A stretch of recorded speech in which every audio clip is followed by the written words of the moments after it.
이 시대를 살고 있는 사람들 가운데 제일 미련한 거, 제일 미련한 짓이 있는데 그게 뭡니까? 빚 보증 쓰는 거예요. 우리는 미련한 중에 미련한 것을 시쳇말로 뭐라고 그럽니다. 뭐라 그러죠? 미련 곰탱이다 이런 얘기를 해요. 여러분들이 빚 보증을 쓰고 들어가서 한번 아내에게 내가 오늘 빚 보증 쓰고 왔는데 그러면 뭐라 그럴 것 같아요? 당신 이제 나랑 같이 살 생각하지 말어.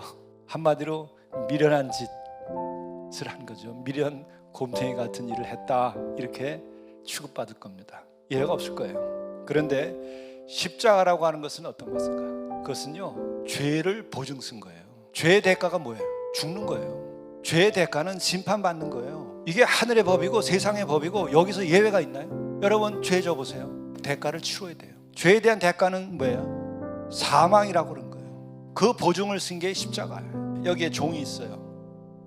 이 종을 살려면 어떻게 돼요? 종의 값을 지불해야 돼요. 이 종이 은으로 되어 있으면 은의 값을 지불해야 되고, 금으로 되어 있으면 금의 값을 지불해야 돼요. 그러면 우리가 죄 사함 받아서 우리가 생명을 얻으려면 어떻게 해야 돼요? 생명을 지불해야 되는 거예요. 생명의 값을. 그런데 우리가 죄 사함 받고 구원함을 받았다고 하는 것은 생명을 얻는 것만이 아니죠. 예수 그리스도를 통한 것은 영원한 생명을 얻는 거예요. 제가 정말 사랑해서 목숨을 내준다 그러면 그걸로 영생을 얻을 수가 없어요. 왜? 내 목숨이 영원한 것이 아니니까. 영원한 생명이 아닌 것을 지불해서 영원한 생명을 얻을 수가 없는 거죠. 영원한 생명을 얻으려면 영원한 생명을 지불해야 돼요. 죄가 없는 경우에만 가능하다는 거예요. 온전하신 예수 그리스도의 생명이 지불됨으로써 우리가 영생을 얻게 된 거예요. 그리고 영원한 나라에 갈 수 있는 거예요. 이거 외에는 우리가 영원한 생명을 얻고 영원한 나라에 갈 수 있는 길은 없어요. 이와 같은 예수님의 모습을 보게 되면은 뭐예요?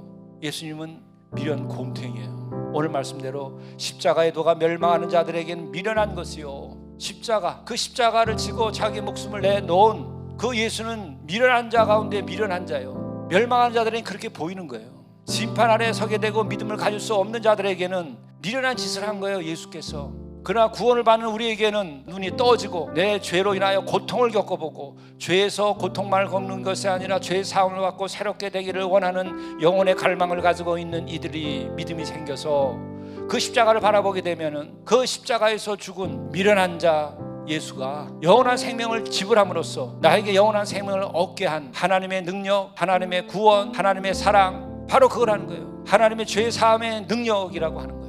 이것이 받아들여지면 여러분은 그 십자가의 놀라운 은혜 아래서 영생의 기쁨과 평안을 누리고 살게 되는 거예요. 십자가가 능력입니다.